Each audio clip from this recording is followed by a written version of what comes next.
भगवद गीता का ये भाव है प्रेरणा की दृष्टि से कि इससे पहले कि परिवर्तनों का ये क्रम चले कि जवानी बुढ़ापे में बदले, उससे पहले ए युवान अपनी जवानी को आदर्श बना ले, अपनी जवानी के सामने कोई अच्छा आदर्श रख ले, अच्छे से जवानी का सदुपयोग करो।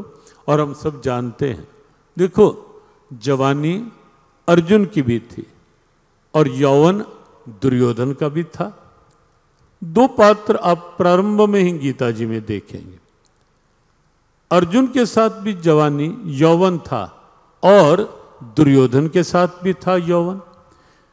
वहां गीता का उपदेश साथ था।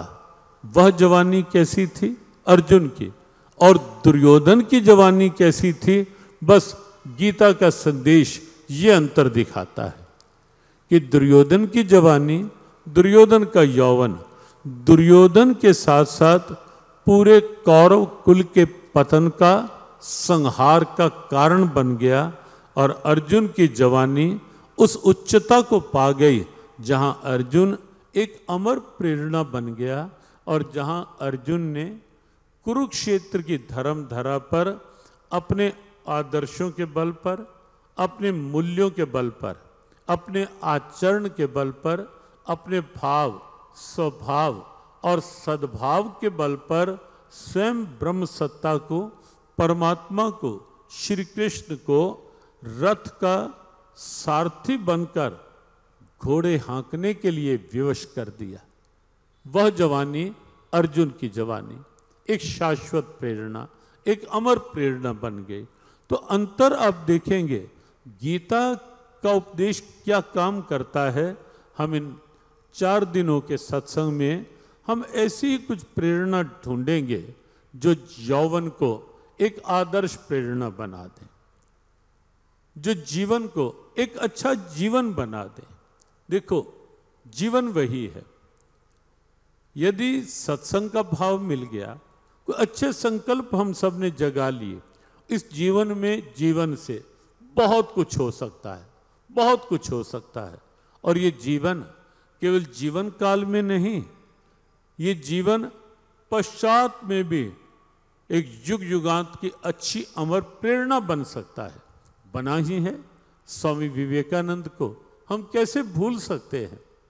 लगभग 165 वर्ष पुरानी बात है, लेकिन आप देखें आज भी स्वामी विवेकानंद जीवित हैं। ऐसा नहीं होता कि कहीं शरीर में अंतर था। शरीर के 5 तत्व बिल्कुल वही के वही हैं जो हमारे शरीर में, जिनसे हमारा शरीर बना। महापुरुषों का शरीर भी उन्हीं से बना। जिन तत्वों से अर्जुन का शरीर बना, तत्व दुर्योधन के शरीर के भी वही 5 के 5 थे।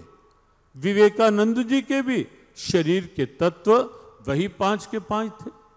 और यही नहीं, आत्मा की चेतना अर्जुन में भी वही थी और दुर्योधन में भी वही थी।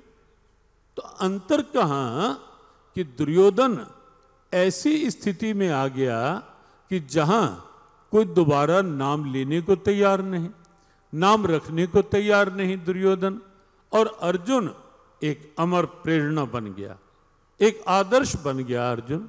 तो वो क्या अंतर है और हम उस अंतर को कैसे समझ सकते हैं।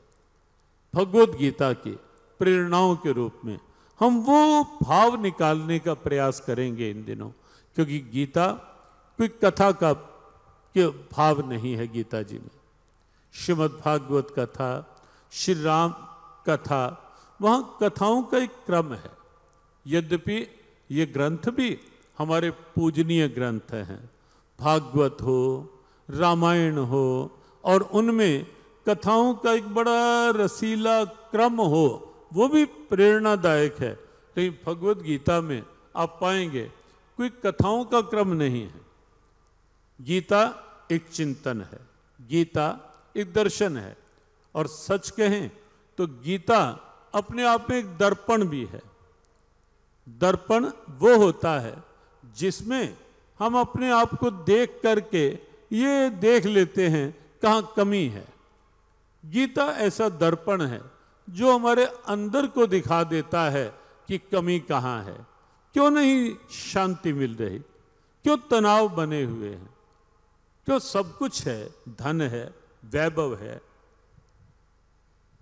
सब प्रकार के सुख सुविधाओं के साधन हैं, लेकिन तो भी मन अशांत क्यों रहता है, मन टेंशन में क्यों बना रहता है, ये स्ट्रेस कहाँ से आ जाता है, क्यों ऐसी स्थितियां बन जाती हैं कि अंदर ईर्ष्या द्वेष भर जाते हैं।